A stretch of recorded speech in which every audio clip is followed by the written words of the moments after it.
Bom dia e mais uma vez bem-vindos a mais um vídeo de revisão de matéria para a estatística. Hoje vamos falar sobre os testes de ajustamento que corresponde a testes de hipótese. Portanto, tem algumas partes em comum com o que vimos nos vídeos anteriores sobre testes, só que enquanto que até agora testávamos valores para o parâmetro desconhecido, para os testes de ajustamento, que é a matéria 2, vamos testar a própria distribuição. Portanto, a situação que nós vamos ter, eu tenho uma variável vetorial x, que tem, sobre a qual eu tenho acesso a uma amostra. Esta amostra está organizada de acordo com classes, portanto eu tenho, vamos pôr a classe 1, classe 2 e classe K. Estas classes podem ser valores únicos, podem ser intervalos, e vou ter frequências observadas. Vou ter a frequência da classe 1, a frequência da classe 2 e a frequência da classe K. E isto, por vezes, é o que é devolvido através de estudos de amostragem e depois faz uma tabela de frequências absolutas em relação à amostra. Muito bem. E agora, o que é que eu quero? O que eu vou testar é se o x tem uma determinada distribuição que eu vou designar genericamente D, com determinado parâmetro D, portanto, D de θ é uma distribuição especificada, contra a hipótese alternativa de x não ter esta distribuição. Okay? Por exemplo, vamos ver um exemplo. Supondo que x toma valores no conjunto 1, 2, 3, 4, 5, 6 e representa a observação, o número de pontos a quando o lançamento de um dado. E um dado pode ter uma figura mais ou menos diferente. Portanto, suponham que eu vou fazer uma amostra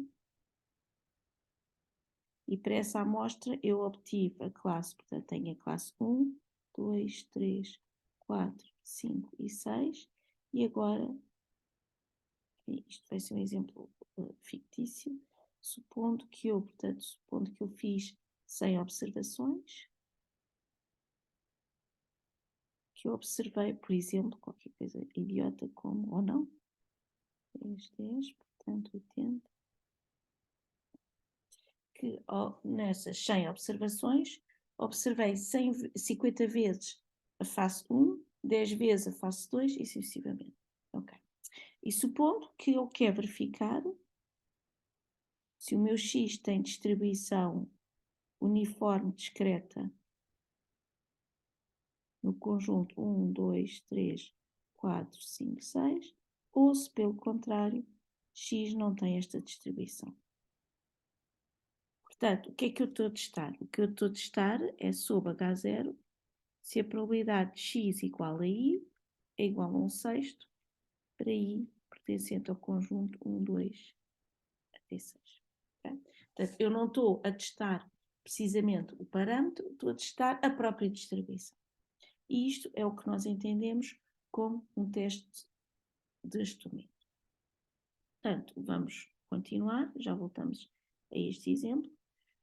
Para estes testes, seja qual for a distribuição que nós estamos a testar, nós temos uma única estatística de teste. Portanto, só para recordar nos testes aos parâmetros, o que nós fazíamos era fixávamos as hipóteses H0 e H1 e depois, com base nos dados do problema, em particular, qual a distribuição da variável aleatória, qual ou quais os parâmetros desconhecidos e para que parâmetro é que nós estávamos a fazer a testar, isso impactava na escolha da variável fulcral.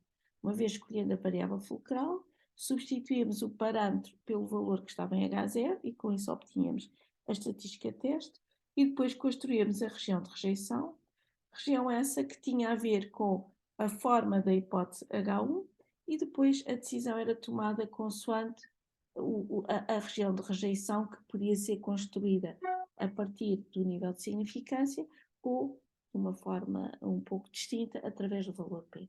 Mas nos testes, o ponto importante que eu quero levantar aqui é que nos testes de hipótese que nós fizemos para parâmetros, havia várias variáveis fulcrais, consoante a situação que estávamos a testar, e também a forma de rejeição era distinta consoante o H1.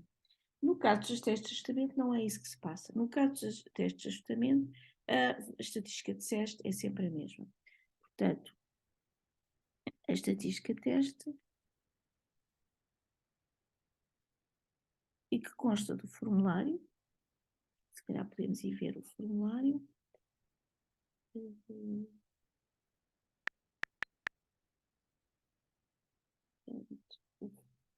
A estatística de teste é esta, que eu vou trazer para as notas.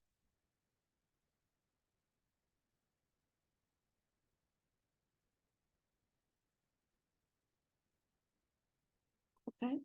Portanto, o que é a estatística de teste? Na verdade, ela é uma medida da distância, enfim, se é que assim se pode chamar, mas podemos chamar, entre a frequência observada, que eu designo por OI, e a frequência esperada, que eu designo por EI sobre H0. Portanto, nesta forma, nós temos que K vai ser o número de classes, por exemplo, neste exemplo, o número de classes era o número de valores distintos para a minha variável e que eu estou a especificar, que neste caso seriam 6. O OI é a frequência absoluta da classe I, observada. Portanto, que é melhor pormos frequência observada. O que é que aconteceu?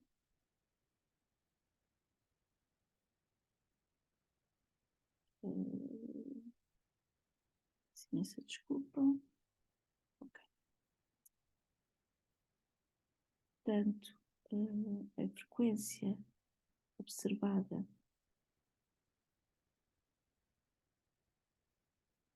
da classe I.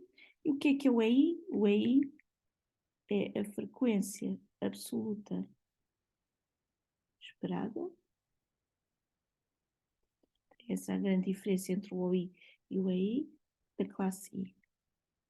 Como é que eu calculo a frequência absoluta esperada? É aqui que vai intervir a hipótese H0. Portanto, vai ser N, em que o N é a dimensão mostral, vezes a probabilidade do X pertencer à classe I, admitindo que H0 é verdadeiro. Ou seja, eu vou calcular a probabilidade de cada uma das classes e essa probabilidade multiplico pela dimensão mostral, portanto o N é a dimensão mostral, e com isto eu tenho a frequência absoluta esperada.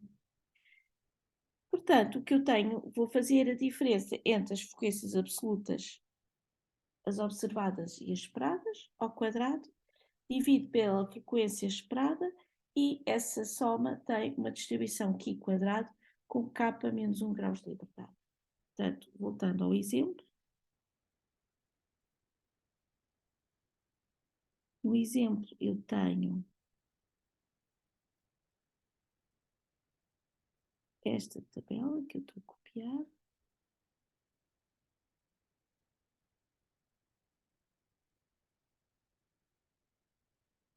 Portanto, a primeira coisa que eu tenho que fazer é construir a tabela das frequências esperadas. Portanto, vou só. Portanto, aqui já tenho as frequências observadas e agora eu tenho que calcular as frequências esperadas. E sob H0, eu deveria encontrar cada uma das fases com probabilidade 1/6. Como eu tenho 100 observações, portanto, neste caso, a frequência esperada para cada uma das classes, neste caso seria igual, era 100 vezes 1/6.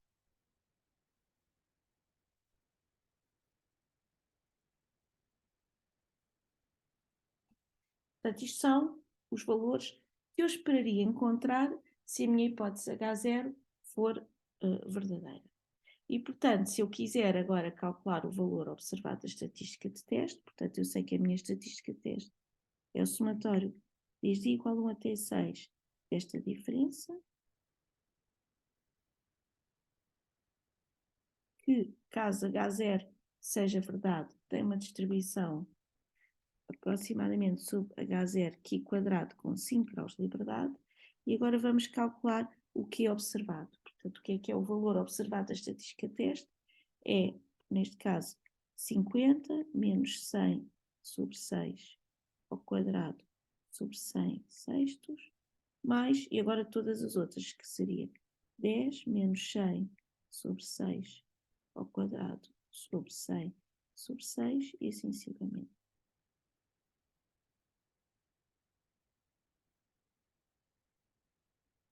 Ok. Portanto, já sabemos qual é a estatística de teste e já vimos como é que eu consigo calcular o valor observado da estatística de teste. Portanto, voltando ao caso geral, agora o que nós temos que fazer é determinar a região de rejeição.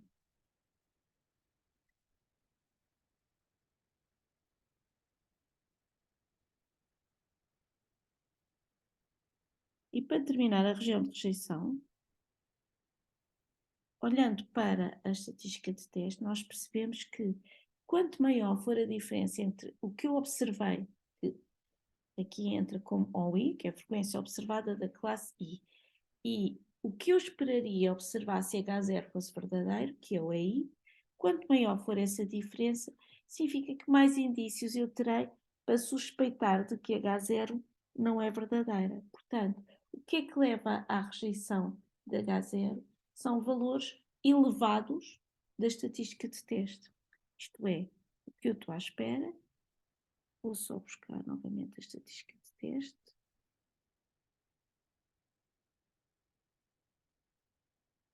Portanto, a minha estatística de teste tem distribuição Q quadrado. O Q quadrado é uma variável aleatória não negativa, é algo deste estilo, e, de acordo com o que eu acabei de dizer, o que faz sentido é que eu rejeito H0 se eu observar valores amostrais, tais que a diferença entre as minhas observações e o que eu esperaria encontrar se H0 fosse verdadeiro, fosse elevado. Portanto, ou seja, eu devo rejeitar para a cauda direita da distribuição. Portanto, esta aqui é a zona de rejeição.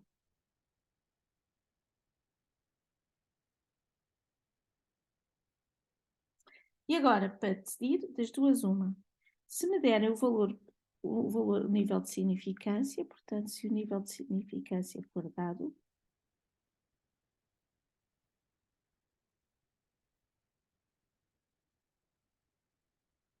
portanto, se ele for dado, eu tenho exatamente o desenho que eu fiz.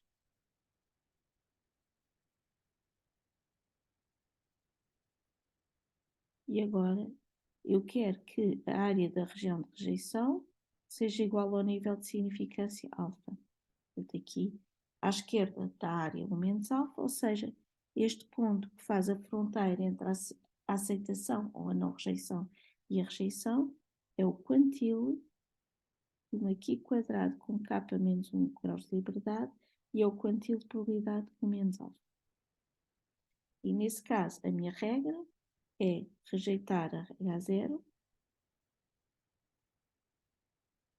para alfa%, se o valor observado da estatística de teste, que eu designei por Q0, for maior que este ponto.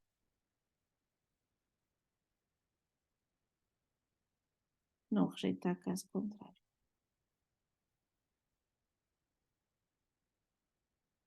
Portanto, isto é no caso de eu ter um nível de significância.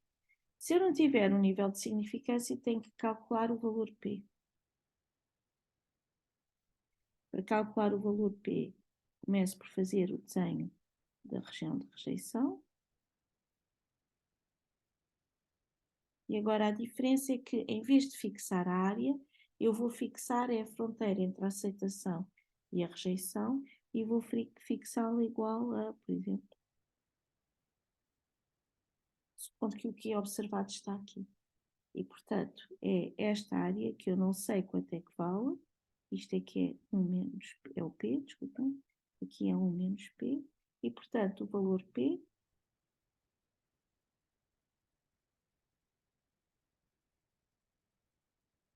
vai ser o quê? Vai ser o valor da função de distribuição para um Q quadrado com K menos 1 grau de liberdade no ponto, neste caso, é 1 menos.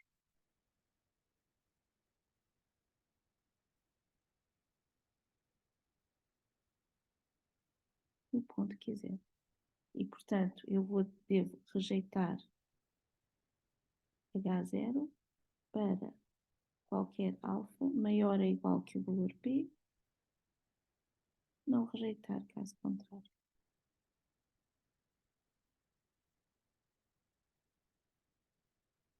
Okay? Há um teste aqui quadrado feito. Vamos voltar ao exemplo. Portanto, eu vou... vamos ter que fazer as contas e vão dar um bocadinho que é para eu fazer esta conta, porque eu vou buscar isto agora. Portanto, isto dá 50 menos 100 dividido por 6 ao quadrado mais 5 vezes 10 menos 100 dividido por 6 ao quadrado. Isto tudo é dividido 100 dividido por 6. Bom, se eu não me enganei, o valor observado da estatística de teste dá 80. Portanto, voltando ao exemplo. Vou verificar.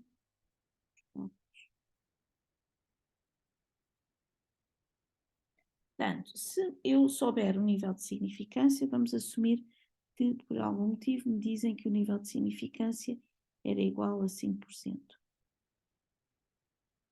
Portanto, eu tenho que K é o número de classes, é 6, portanto eu vou ter uma estatística de teste com distribuição Q quadrado com 5 graus de liberdade, portanto, minha região de rejeição, eu quero que esta área seja 5%, portanto este ponto aqui que eu vou lhe chamar A, é o F menos 1 de um Q quadrado com 11 graus de liberdade, 0,95. E isto podemos ir a uma tabela.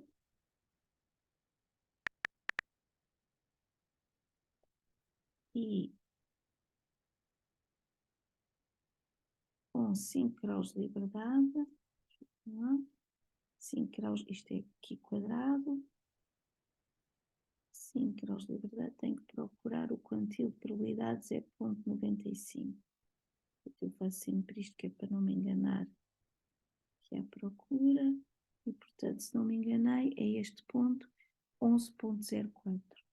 Portanto, é o quantil de uma Q quadrado com 5 graus de liberdade e é o quantil de probabilidade 0,95. Portanto, 11,07. Portanto, este ponto é o 11,07.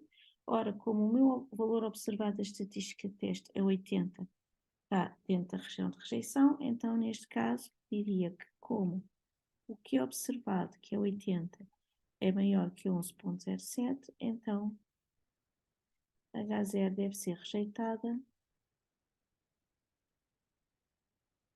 para alfa igual a 5%. Ok.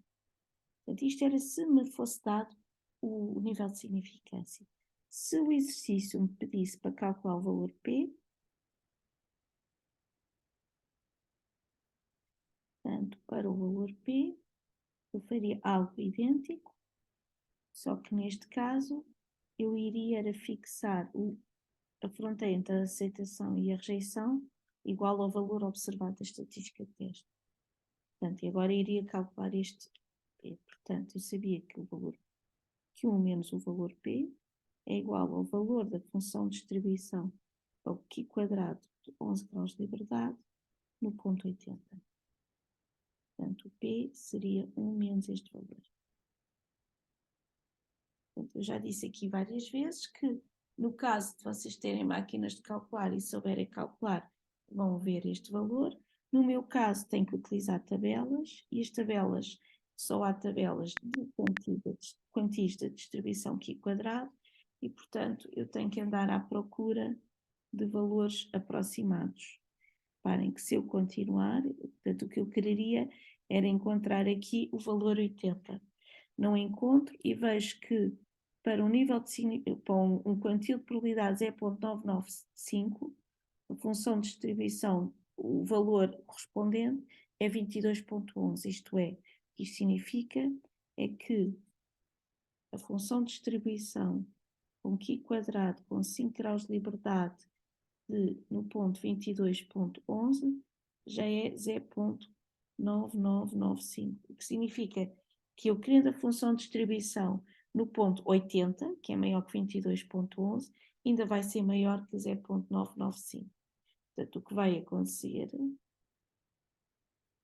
é que este valor P vai ser certamente menor que 1 menos 0.90995, que é 0.0005. Portanto, a decisão, como o valor P vai ser um valor muito, muito baixo, e como tipicamente eu quero tomar decisões na ordem de 1, 2, 5, 10%, então a decisão é rejeitar H0 para os valores usuais. Significa.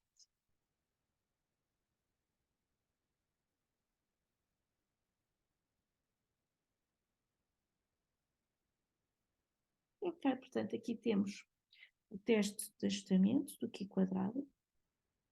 No próximo vídeo iremos fazer mais exercícios sobre estes testes e vocês verão que o que muda é as frequências observadas e as frequências esperadas, mas depois o procedimento relacionado com o teste, em particular a estatística de teste e a região de rejeição, são sempre da mesma forma, obviamente tendo apenas em linha de conta os valores distintos para o número de classes, para o nível de significância, para os valores observados, mas o procedimento é idêntico, esteja eu a testar uma distribuição discreta, contínua, seja lá o que for. Portanto, agradeço muito a vossa presença e no próximo vídeo iremos fazer exercícios sobre esta matéria. Muito obrigada.